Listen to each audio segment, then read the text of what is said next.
I am finally here on the Oregon coast. This is a road trip I have been talking about doing for years now, and I finally had a few days where I had nothing planned, so I flew up to Portland and I am now in the town of Astoria. This is at the very top of Oregon, right along the Columbia River. You have the Pacific Ocean just a few miles away, and it is where I am starting this adventure. It's going to be a couple days of stunning coastlines, natural bridges, wildlife, seafood, and I am so excited to explore this picturesque and beautiful portion of the West Coast.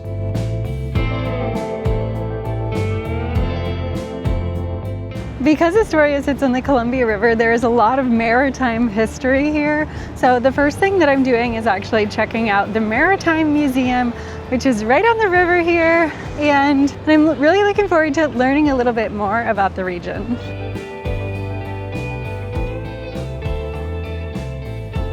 All right, so we started here. We have come up the river here. And later today I'm going to go there. This map is actually really interesting because it's talking about how gasoline gets inland into the Northwest.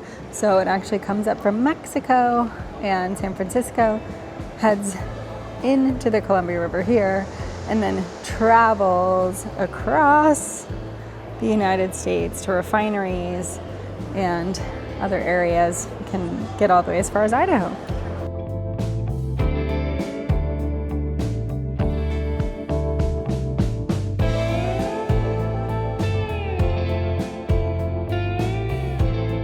This museum is such a great place to start on this adventure because there is so much history here, so much information, lots of Native American art and information about the history here that goes back to time immemorial.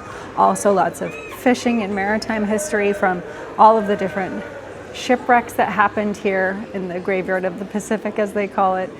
You know, last year I was just across the water in Washington exploring the bottom side of the Columbia River.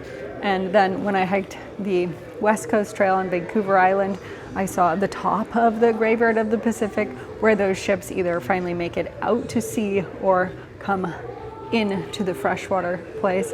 So where these currents meet, it just creates a lot of big waves and weather. So they've lost about 2,000 ships over the years in this little section of water. One of the cool things that you can do with your ticket to the Maritime Museum is come aboard the lightship Columbia. In places where they couldn't have lighthouses in the Columbia River, they actually would anchor these ships in about 200 feet of water, and they had lights on them, they had sirens to be able to divert ships. So they used these for, I think, well over 60 years. Then they used these big giant buoys that you see behind me, which also had lights, sirens, etc., to make sure ships weren't getting stuck in this really shallow area. Now, because we have such good satellite communication, they don't really need any of this stuff anymore. They have small buoys out there, but nothing quite as big as this. One of the first things that I noticed when I pulled in here to Astoria were all of the container ships that were sitting out here on the Columbia River. The Columbia River is 360 miles long, stretching from right here all the way to Lewiston, Idaho. Container ships like these help transport all kinds of goods through this corridor, but coming into the port is no easy feat, and it has to be done with tugboats that actually help these ships navigate the hazardous conditions where the river meets the ocean, and also the many locks and dams upriver.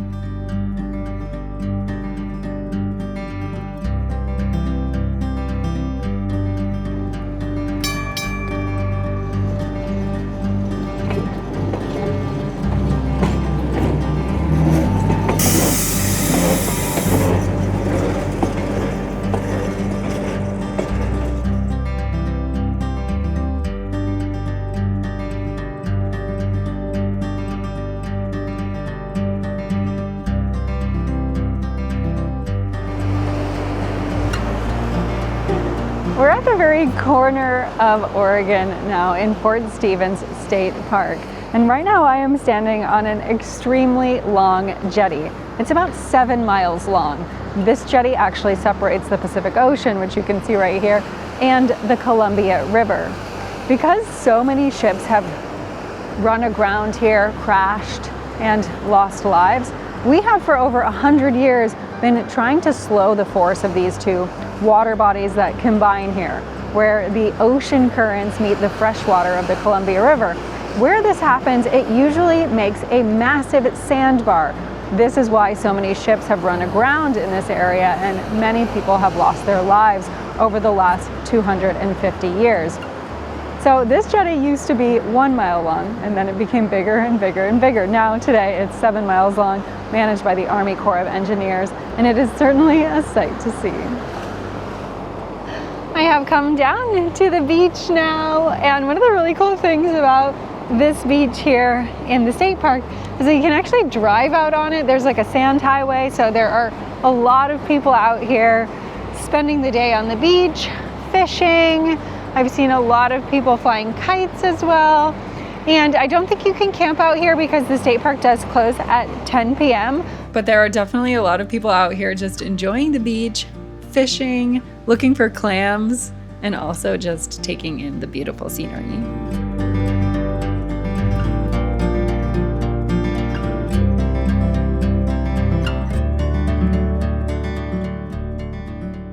Just 10 miles northeast of here is one of the campsites that Lewis and Clark ended their journey across the United States at. So there's a lot of Lewis and Clark history here, and it tells you a lot more than the things that we may have read about in our history books growing up.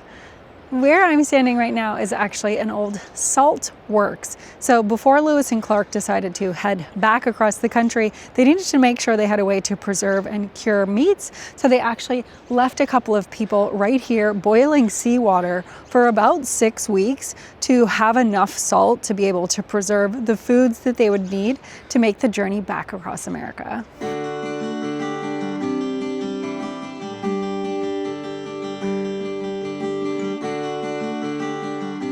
There are several state parks along the Oregon coast. So this morning I am in Ecola State Park. This is just north of Cannon Beach. And this stretch of coastline has also been the stage for many famous movies like Point Break, The Goonies, and several others. The trail that I'm on right now is taking us to a viewpoint to one of the many lighthouses here along the Oregon coast. And this is also part of the Oregon Coast Trail. And I really went back and forth when planning this trip, trying to decide between road tripping and actually hiking the Oregon Coast Trail. It's about 360 miles, so it does take a couple of weeks. So I opted to drive and just hike along the way, and I'm really excited to get to the viewpoint at the end of this trail. If you are doing the Oregon Coast Trail, this is one of the many camping areas along the trail that you can stay in. You can stay for 3 nights, it says, and you can stay in these cabins, or if you want to tent camp, you just have to do it 50 feet away from these little cabins. You can also have fire in the fire pit there, and they do sell firewood somewhere for $5, it says. This hike took me to a viewpoint where I could see the Tillamook Rock Lighthouse. Now, this is one of the most expensive lighthouses that was ever built on the West Coast. It's 1.2 miles offshore, and while it's no longer in operation, it was first completed in 1881 and was used all the way up until about 1957. Its nickname is Terrible Tilly because this location was so dangerous from brutal weather and steep rocks, horrible winds and storms that really battered the place and made it nearly impossible for suppliers and people that worked in the lighthouse to get to it. Nowadays, it's actually part of the Oregon Islands National Wildlife Refuge and a place where seabirds and sea lions frequent. It is so nice to just be out here breathing in the fresh air today. It's one thing that I definitely take for granted, getting to travel so much. You know, so many people on this planet live in areas with horrendous air pollution. Where I live in Los Angeles, it's not so great either. So these moments where I get to be out here in the forest, breathing the air that has been filtered by all of these old growth trees and plants, and even the ocean, is something that I am so thankful for.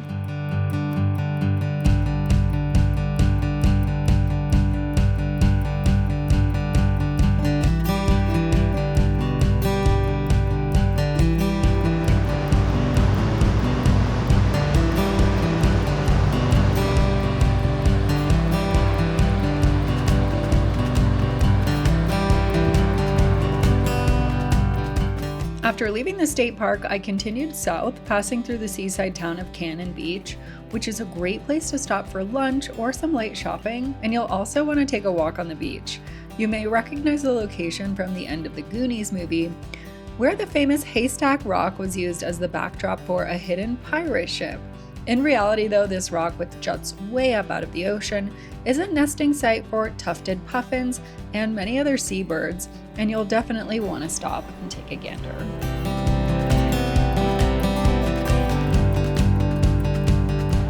I was just heading down the 101 when I saw a sea cave and made a U-turn to see if I could get closer, and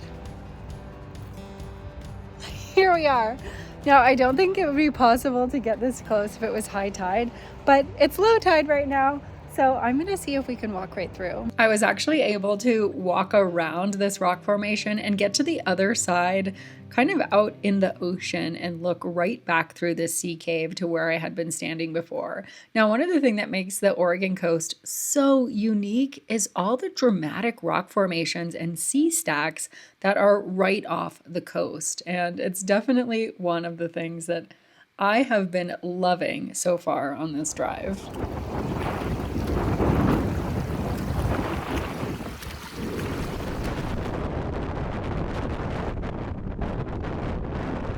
Some of the most unique landscapes along the Oregon coast are formed from its crazy weather. We're talking wind, rain, dense fog, and big waves, and I certainly experienced a lot of that at my next stop.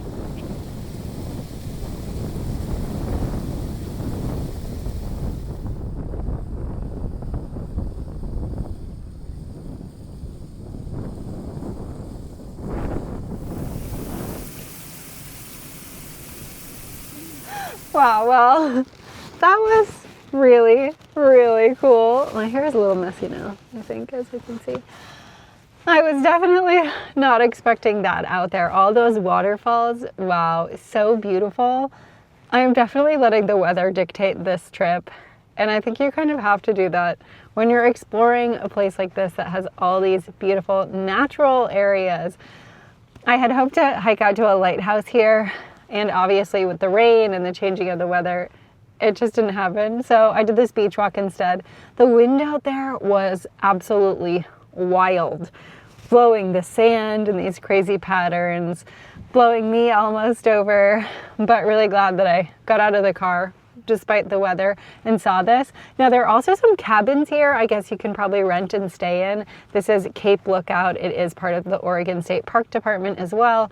So there's just all these different places that you can stay at and explore here along the Oregon coast. I'm going to head now to my hotel for the night, and hopefully tomorrow we'll have a few more hours of better weather for more exploring.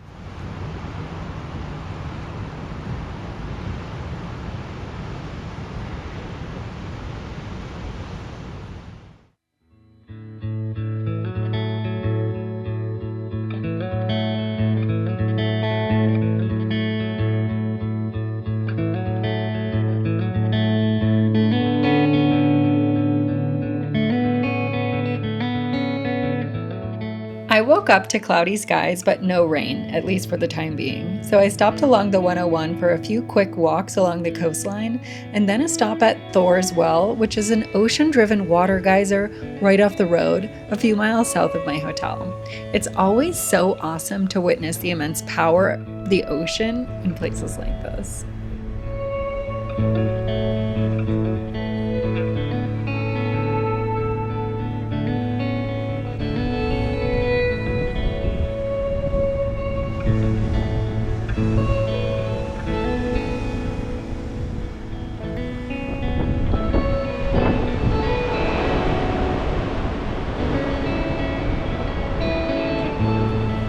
Well, the rain has continued here along the Oregon coast, which is pretty common, especially in the springtime.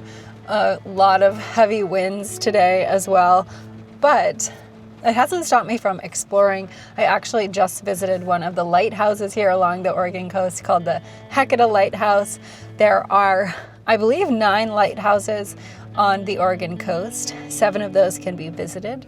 This one was open to the public today, and at the spot where the lighthouse is also a really good place to watch for whales. The whale migration season just began. It is March, and it goes from now until around May as the whales migrate up towards Alaska, where they spend the summer.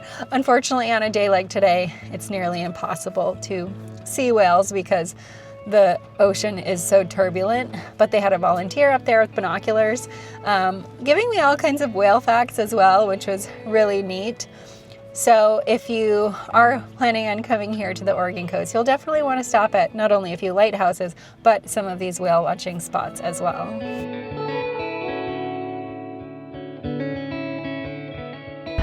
Just down the road from the lighthouse is the Sea Lion Cave.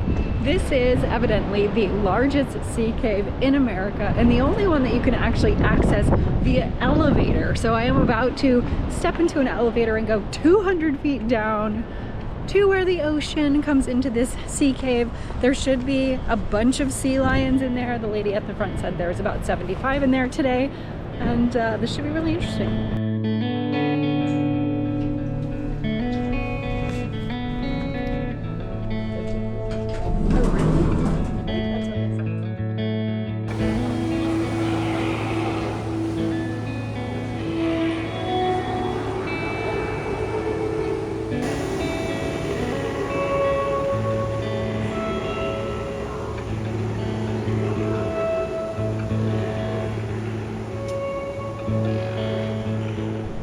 Okay, that was not what I expected, but that was actually really cool.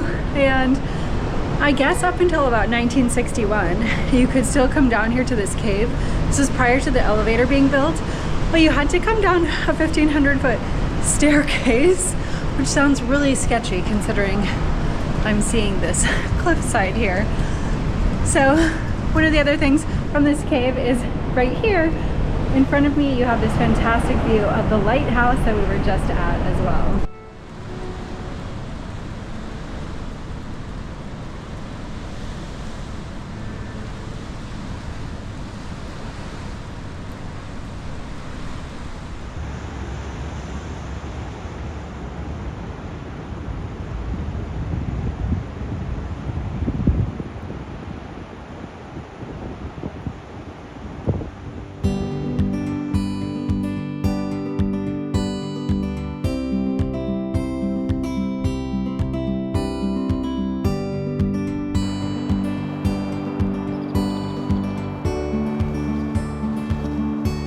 One of the places that was on the top of my list for this trip along the Oregon coast was the Samuel H. Boardman Scenic Corridor.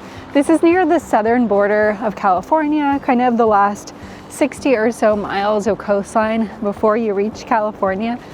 And it has all of these stunning rock formations right off the edge of the landmass here. There are sea caves, natural bridges, and the spot that I'm in right now is the Natural Bridges viewpoint. You may or may not have seen photos of this place on social media, but it is supposed to be absolutely stunning, and I'm so excited to be here. Right now I'm just here at the viewpoint for the Natural Bridges, which you can see way down there. This is absolutely breathtaking. The ocean is furious today. We've had rain for the last couple of days, so the waves are huge. Now, a lot of people will just come to this viewpoint, but if you want to get a closer look, there's also a trail that takes you down along the bridges near the ocean.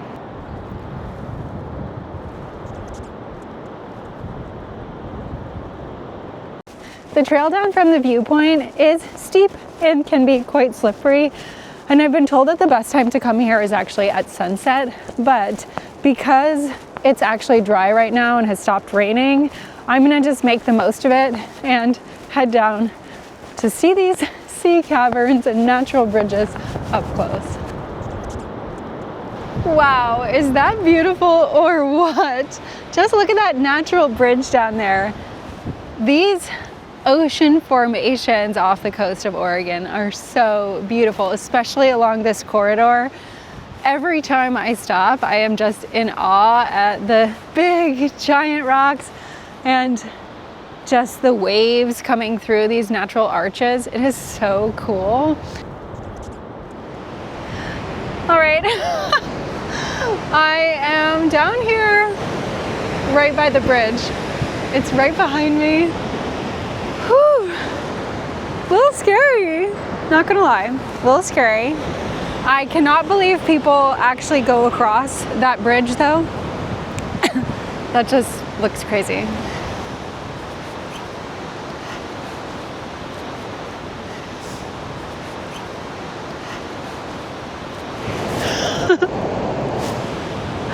Oh my gosh, this is wild.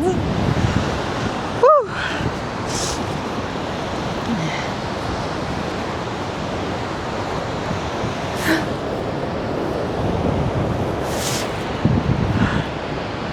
Oh my gosh, we are out here on the natural bridge. This is kind of crazy. Actually, it's a lot bigger than it looks from up there at the viewing platform, but it was scary coming out here and really, really steep. I definitely would not recommend this for most people. You have a fantastic view from up there at the viewpoint. It is extremely hazardous here. Definitely overcame some fear coming down here.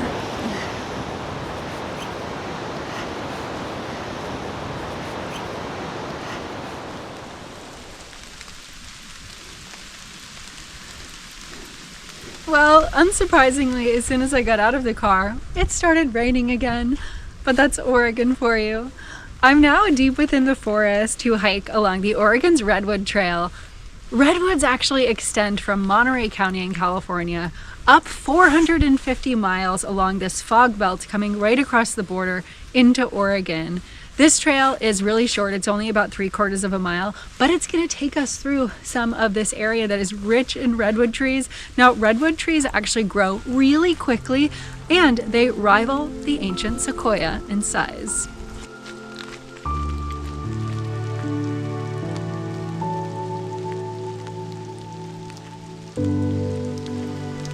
Redwood trees can grow several hundred feet tall, and these ones are just massive. I'm gonna probably get a neck ache looking up at the tops of them. These are not the largest trees in the world. Sequoia trees are actually bigger by volume than redwood trees, but redwoods do grow taller.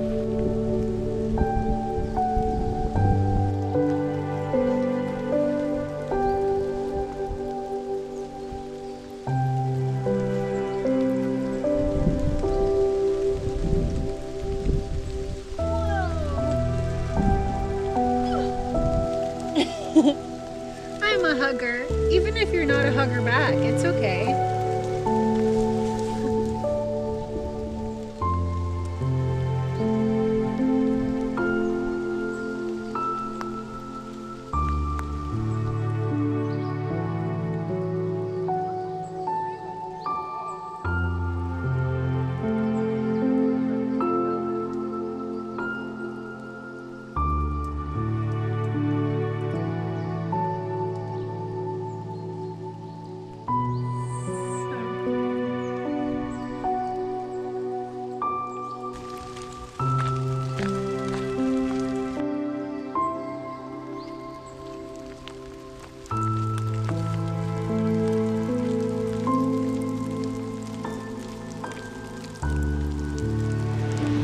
Well, I've made it to the California border, which means I have officially driven the entire Oregon coastline.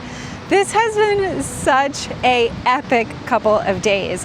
Beautiful scenery, diverse terrain, sand dunes, redwood forests, of course, the gorgeous coastline. So much to do here along the Oregon coastline, and I just scratched the surface. There is so much more to see here in this beautiful state of Oregon. There are waterfalls, there are epic mountains and volcanoes, so this won't be my last trip to Oregon, I can promise you that. If you guys are new to the channel, you can subscribe right here, and I will have a post-trip video up on my Patreon channel, which you can subscribe to right here as well. I'll also be dropping all of the details in Google Maps of all of the places that I stayed at, ate at, and loved on this trip over on my Patreon channel as well. So I hope you guys enjoyed the video. I'll see you in the next one. As always, I'm Alice Ford. Never stop exploring.